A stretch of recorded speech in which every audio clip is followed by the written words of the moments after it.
54 degrees, the dew point 34, and the relative humidity 46%. The wind was north at 14 miles an hour, gusting to...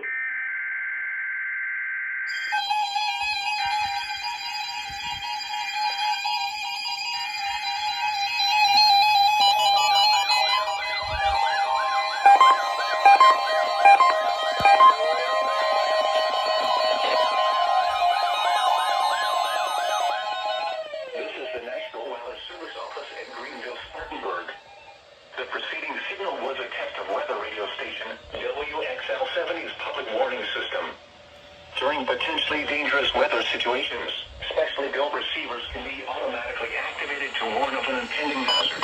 Tests of the signal and receiver's performance are normally conducted between 11 a.m. and noon each Wednesday. If there had been a threat of severe weather, the test would have been postponed until the next available good weather day. Reception of this broadcast and the warning alarm will vary at any given location. This variability, normally more noticeable at greater distances from the transmitter, can occur even though you are using a good quality receiver in good working order. The warning alarm will be activated for hazardous watches and warnings.